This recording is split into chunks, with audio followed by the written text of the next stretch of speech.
the front page of the Vanguard newspaper this morning, it says that why Fubara may not be impeached, and the Vanguard list out conditions why they think that Fubara cannot or may not be impeached. But somebody from the South said even Bola Tinubu cannot impeach Fubara. That the militants are ready for whatever happened, and Rivers State gives Nigeria one of the largest allocations because they have the crude oil from that particular axis of Nigeria. If you are watching, kindly subscribe to this YouTube channel, on notifications, drop your comments, click the like button, like, and share with others. Fubara cannot be impeached. Mr. Chinedu this morning, do you agree with that statement?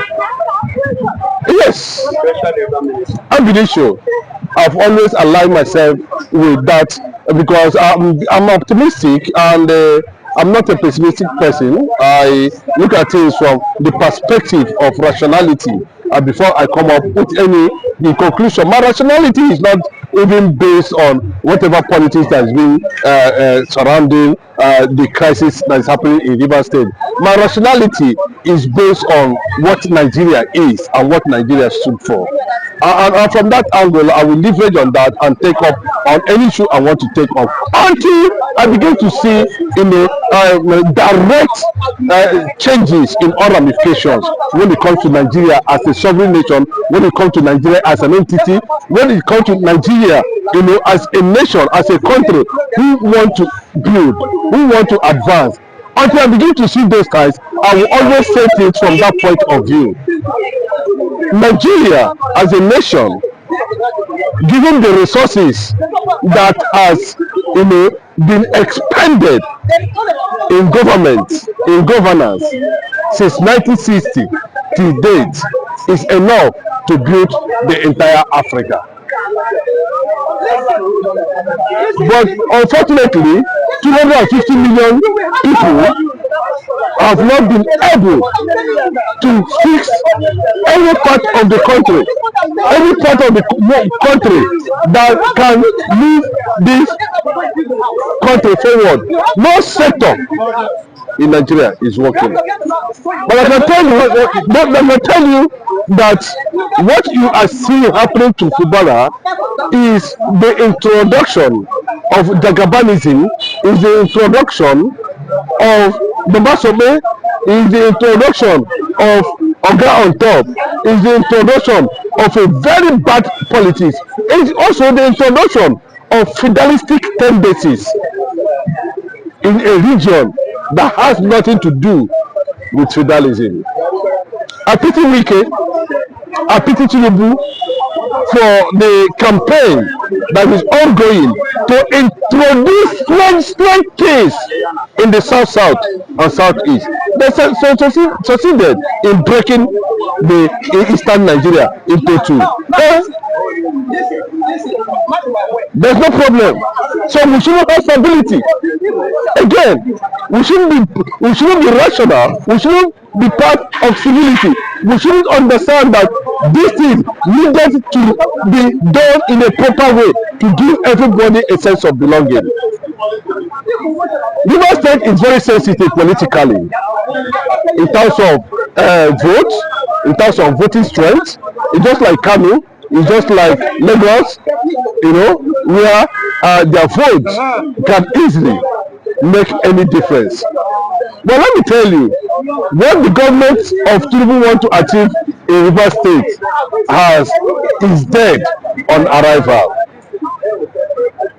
These things were thoroughly marketed by Wike, and that was why we are seeing so many damages. Most of the damages, one of the things that is happening in PDP was Wike's plan that got PDP gradually being destabilized. But can godfatherism, can it ever work in South or Igbo land? That is why we are seeing the resistance, because nobody wants that kind of arrangement where you have godfatherism, Babasome, which I also explained here. Nobody wants that at all. Nobody wants to see that achieved. Nobody wants to see that register because it is the worst form of politics ever that any rational person, any reasonable person must come out to condemn. What do you mean by godfatherism? Somebody is somewhere and want you to do like this. Even at that, it is not we're not interested in that type of government. If the Yorubas and the Southwest are playing that kind of politics, it should be resisted because by them too. Because I don't think it is something anybody can be proud of that we are playing politics of godfatherism. It is not our culture. It is not the Igbo man's tradition. That's why they said Igbos doesn't have king because we don't play that kind of politics. In Igbo land, we believe that everybody is a king. Even as a king, yes, that's what we believe.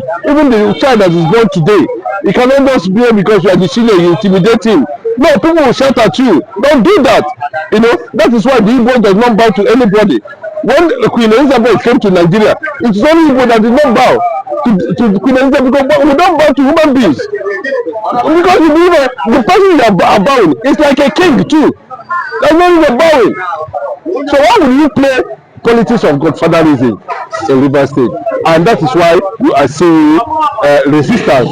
And you can see the Niger Delta militant movement has also emerged. Everybody is heading back to the Greeks, and any moment from now, they are just trying to watch out the body language of the federal government, Bola Ahmed Tinubu and Wike, and look at the politics of River State has been played. That will determine whether they are going to carry out attack on oil installation and facilities across the entire Biafra land. So it's not for them to know at this point in time that everything about that Supreme Court judgment is now on the open. And the house of Wike is also gradually dividing because the Igbo lawmakers in that house have decided are planning to be on the side of Fubara. Any moment from now, you might see another story from the Wike camp, but Wike camp has been fractured. Wike is going to enter into a serious deep political trajectory that would destroy anything that has to do with his political ambition in Nigeria. We know what happened. We know how he demonized, he spoiled everything that has to do with PDP's structure and zoning arrangement, and brought all manner of activities, corrupt activities into the system. Thank God for Tambuwa, the former governor of Sokoto, who was able to rubbish him and throw him to the gutters. We are still watching. We know what happened in River State. We know how he sold Peter this mandate to Bola Ahmed Tinubu. And that's why Bola Ahmed Tinubu is always carrying him in the kitchen, in the market, everywhere he goes. We have only 3 people that are ruling in this country now: Ababio, Wike, and of course Tinubu. You see, these 3 people, they are the problem of this bad government, the bad economy, bad awkwardness. And it's a disgrace that we are having a Southern senator, we are having the Southern president, and Nigeria is experiencing the worst government in the history of this country. It's a shame to the Southern Nigeria. It's a shame, and that is why the North are saying what they are saying at this point in time. It's like the Hausa, the Northerners are having a better government than the Southerners. They are having a better administration than the Southerners. They had a better presidency than what we are experiencing now. Well, it was the plan of the Northerners to give us somebody like Bola Ahmed Tinubu. I beg, maybe I don't give us again. As simple as that. We don't need it. As simple as that. We cannot continue to engage ourselves into all manner of human uncivilized way of doing things always, and we are expecting to have a good result. The people you are seeing there up there are enjoying. They are not hungry. They are not begging for anything. They are not. They can come up with anything and decide on anything at any time, at any day, and that is what it is. But we continue to project that this ingenuity, this impunity will not be allowed at any point to stand. Even beyond 2027, it shall not stand. So as we are closing, are you not afraid that the coalition now, or other people are saying Tinubu must be out? Tinubu is now trying to rule the eastern governors and the south governors. Do you think that the coalition may throw Tinubu out of power in 2027? I think if you look at the statistics, Tinubu did not win in the south and southeast. He lost in Osun, he lost in Lagos, he lost in FCT, he lost also in Abuja. You know, so I'm telling you that his so-called kangaroo INEC driven judiciary made president, you know, it's not sustainable. So at every little margin target against him now, his government will collapse in 2027, and another government will definitely, emerge. And if it is a signal, we want to put it very clearly that we will not tolerate any northern presidency at the committee. You know, they surrendered. But people are saying, if you can do such thing in Lagos, why didn't you do such thing in River State? Why are you bringing all the whole federal might on Fubara? Then, that was why the Rivers people of Igbo extraction, the Igbos in River State, yesterday, in River State alone, Igbos control 70% of that population. I'm aware because you know Obobo, yes. Control. So yesterday they issued a press conference calling Tinubu and Wike to order, and they made it very clearly that any attempt, whether it is in the air, they don't even need to come closer to the National Assembly environment. If they want it anywhere that they want to impeach Fubara, that place where they did it, that they will see the other side of the Igbo people of Rivers. That's what they say Igbo people of Rivers. That's what perhaps I should add this question. What do you think would have necessitated the Igbos in Rivers rallying around the Fubara? Because all Igbos all over the world believe in justice. Igbo no, they don't. They're straightforward because they are light. They know what light is. If you are light, you know what light. When you see light, you know what it is. Agreed.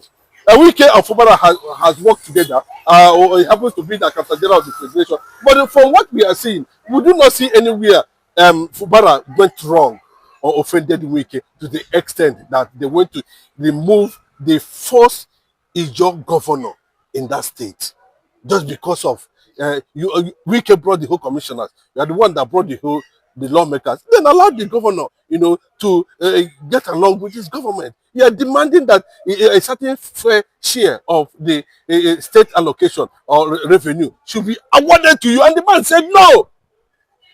Okay, now let me bring this angle, Mr. Chinedu Michael, because we thought we have... You are seeing it now. They are moving closer. You can see that synergy already. The people are beginning to realize now that the Northerners, of course, and the Yorubas, who has kept division in the entire Biafran space as a result of creating South-South, are beginning to see that, the Northerners are already warning Tinubu. Let this not trigger the Biafran cause, because they are seeing the realignment that is going on in River State. Now, remember, the Ohanese president, the current Ohanese president, John Asotambata, is from at the same state. And Mbata is as well an ally of Fubara.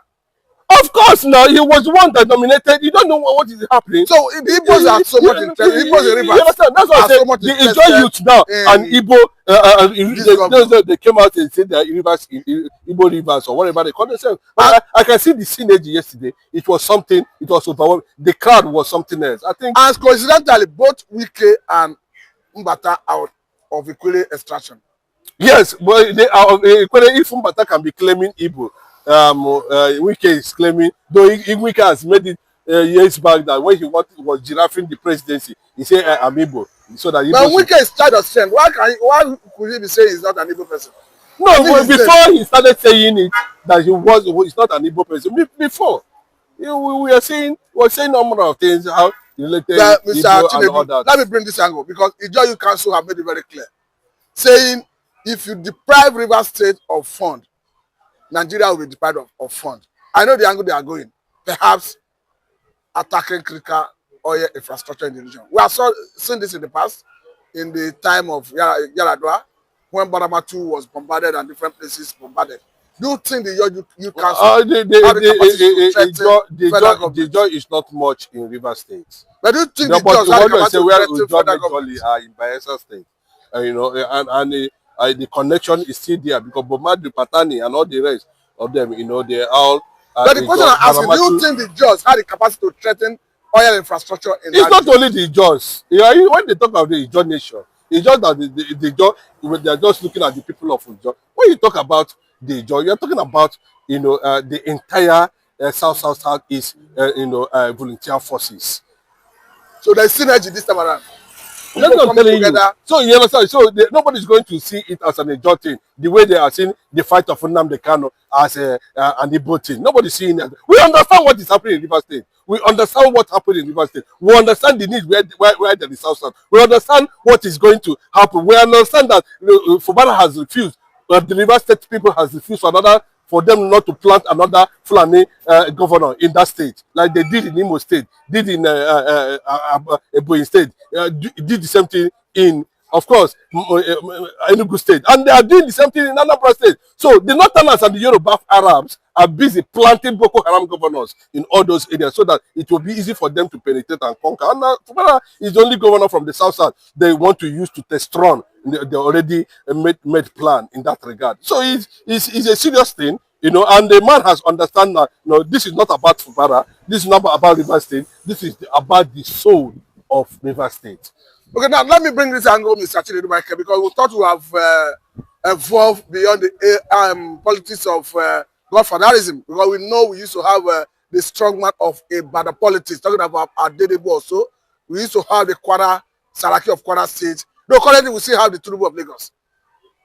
What we are seeing in River State, it looks as if a weekend want to bring us back to that era. Oh no, you want to replicate the Baba Sope syndrome, political experiment. You know, most of them have even tried it, you know, to see how it's going to work for them the way Tinubu sat on Lagos for many years. And so that's what they are practicing. But Wike is throwing so much crisis into achieving it, you know, and if you look at how Bola Ahmed was able to do it, you know, Bola Ahmed does not discriminate. He makes sure that almost everybody is carried along in the Lagos factor, you know, trying to see how he built that empire in Lagos State, the political that dynasty where his word becomes law and order. No, to an extent he can't, but this one is he's doing everything by force. No, people don't want to be controlled like that. You know, nobody's on autopilot. That is the truth. That is pure subjugation. Yeah, I'm telling you. So that is what it means. Nobody wants to be run that way. And the way you're doing, you can see almost all the ex-governors of that state, including Amechi, is supporting Fubara.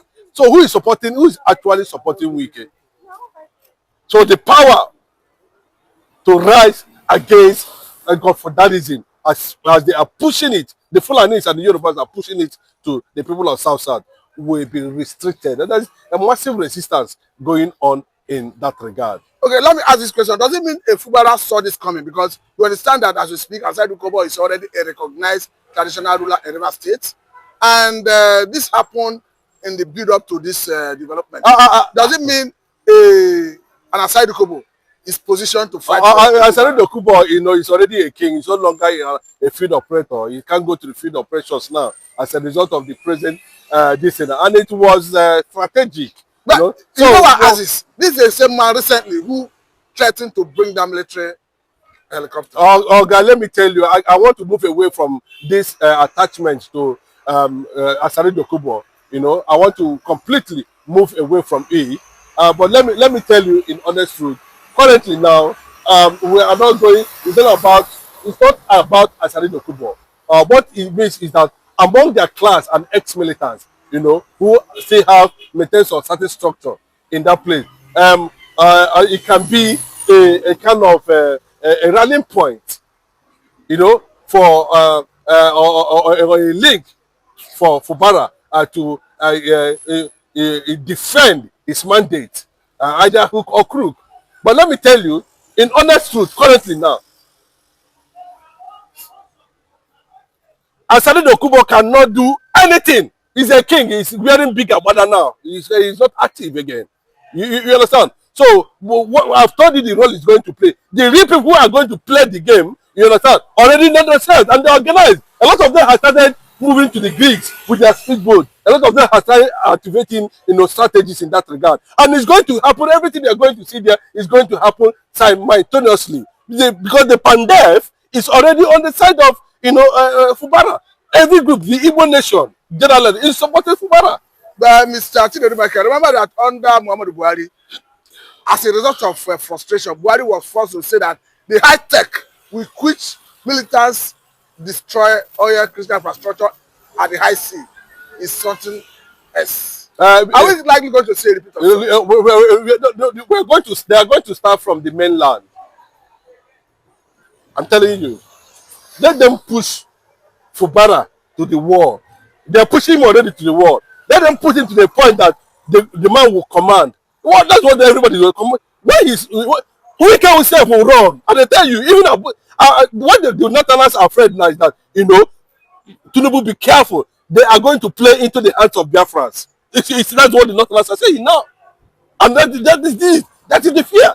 That I may ask, why is which strategy has Fubara used that almost everybody is on his side? No, because the Jaws, the Igbo, the Niger, everybody. Let me tell you, to be honest with you, you know, Fubara has played a fair game. He has pleased both the president, pleased Wike, and people have seen clearly that he is somebody that wanted peace in Rivers State. People have seen clearly that this man is master intelligent, super intelligent, a strategist too, having served under, you know, Wike for 8 years as the accountant general of the state. So he understands some certain things. So Fubara is a magnet when it comes to playing into the public consciousness. You know where to move and when not to move.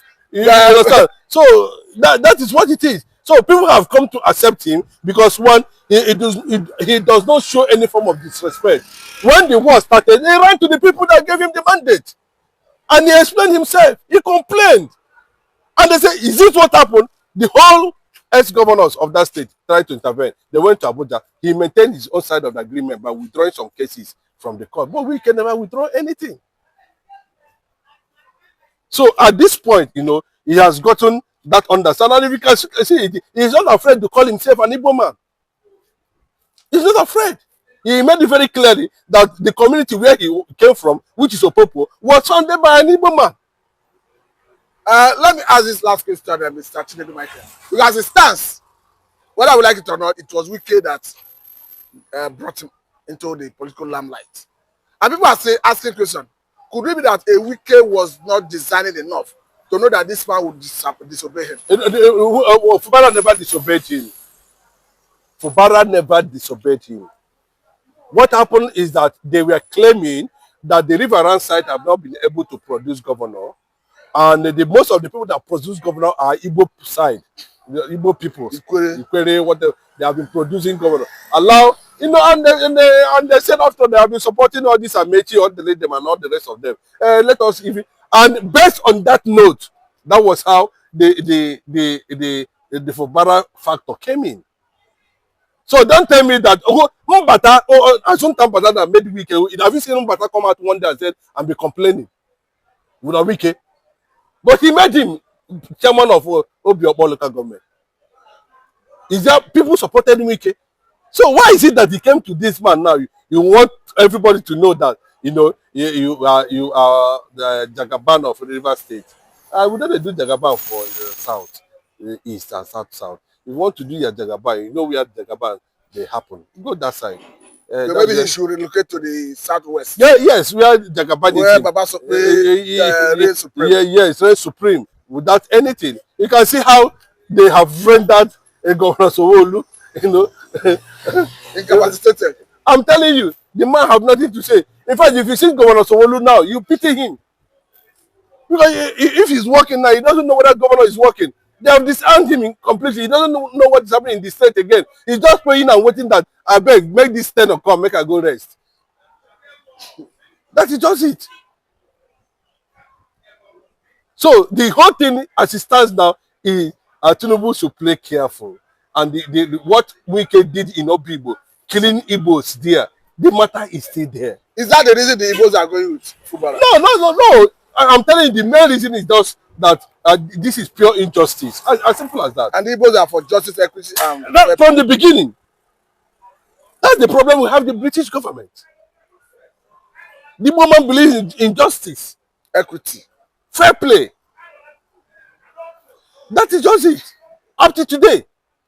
Okay, those who are claiming they are masters of Nigeria, Yorubas and Hausas who have been ruling this country now, Common one sector of the economy they are not able to fix. But just let them fix one sector. Because they have the government. Yoruba and Hausa, let them fix. Maybe they say that them be conquer Biafra. Let them fix one sector. But what are we seeing? The individual might of the Republican nature of the Igbos. Not only in Nigeria, go to African countries. And people are saying, if these people can be able to pick nylon and turn it to gold, let you try it now. Pick nylon and turn it to gold. Pick them and turn it to gold. Do you know how many years it will take for you to experiment how a nylon can be turned to a gold? That is what we are saying. Biafra, we are no longer interested in anything called Nigeria. That's the truth. What we are seeking is the solidarity of the international community, the world power. You know, we saw what Putin is trying to do this time around. He has invited Biafra government in exile, and they are holding a meeting over Biafra joining bridge. And of course, security, and military support for Biafra against Nigeria. It made it very clear. But what do you think would have endeared Biafra into the heart of Putin? A lot of things, Mazen Namdekano has worked out a lot of things for Biafra, has placed Biafra agitation on the global level, has restored, that consciousness globally. People are beginning to study what actually happened. And of course, the publication made by IBB also went viral. It has gotten to so many archives around the world. And people are asking, is that actually what transpired? This is a clear injustice on the people, on these people. And before that, our Igbos have been making waves all over the world. Igbos were outstanding during the COVID-19. And that is when Putin noticed them. Putin for the first time noticed the Igbo ingenuity during COVID-19. Okay, you mean the resilience in Igbos? Yes. Is the one that yes, into the heart of yes. You understand? They not only that, Igbos are global players. That's another factor. Wherever you go, you see them. Anything that's involved, is it sports, is it music, whatever it is, you see the Igbos, involved. International politics, they are conferences, they are there. Okay, no wonder, because the other time, Russian foreign affairs minister was very clear when he was admonishing UN and countries of the world that they should respect self-determination. At the time, people had judged that this is purely support for Biafra. No, that is not clearly. That's the fact. But look at what the J.D. Vance, the vice president to Trump, was saying a few days ago about Biafran Christians in Nigeria. He mentioned it clearly. Go and listen to that video. Listen clearly. It is not a joke. Biafrans are not joking. Biafrans are serious about Biafra. Igbos are serious about Biafra. But emphatically, what did Vance Trump said about No, Vance was making reference to the decision that is about to coming from his understanding of what Trump policy on foreign policy are going to look like, especially in Africa, and the killings of Christians, in Nigeria. That Trump will not stand by and watch Christians being killed. But when we talk about Christians in Nigeria, we have Igbos, Biafrans who are Christians, we have people in the middle belt, even in the north, because across a different strata of the society. It's not limited to Biafrans. The Biafra is the main population of Christendom in Nigeria. I think that is a statement of fact. Yes, you cannot, when you talk about Christianity in Nigeria, you're talking about Biafrans. Do you understand what I'm saying? So the Biafrans represent that Christendom So anything that happens to Christianity is indirectly happening to Christians or Biafrans. Anything that happened in Jerusalem is being seen to be happening to Christians. Do you understand? Yes, I understand. But everything seems to be falling in pleasant places for Biafra. No, because at the instance of a resumption of office of Donald Trump, we have seen clearly how the foreign affairs minister of I'm talking about the Air Force commander of Africa and Europe from America, made it very clear that they will be targeting terrorists in Africa. Remember that Fulani military is a big problem for Biafra sovereignty, and of course, these have got Biafran celebrating. No, of course, the U.S. bombs have started landing in Africa too. and in Somalia, it started landing. And what is going to happen to Africa, especially Nigeria, is going to be well, carefully put in a strategic form because of the allied forces that are within that as is contesting the same thing.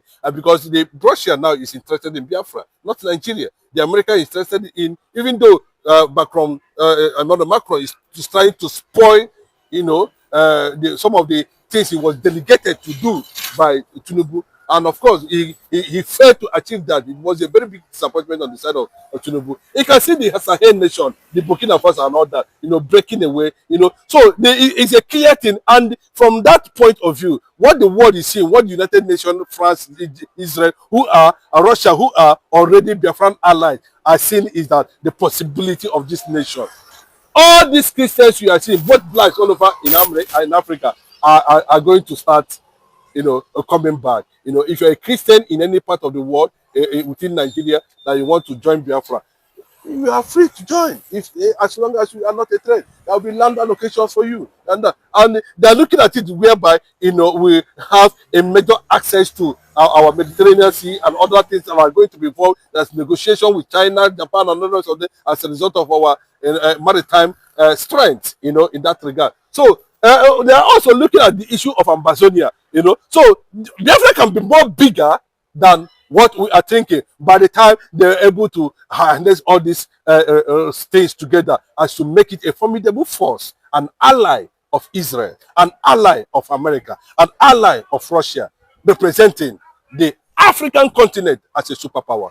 Okay, now let us look at, that Trump already sanctioned ICC because of Benjamin Netanyahu, talking about the Prime Minister of Israel. And people are saying that this is a blessing in disguise for Biafra, considering the closeness and ally that Israel is to Biafra.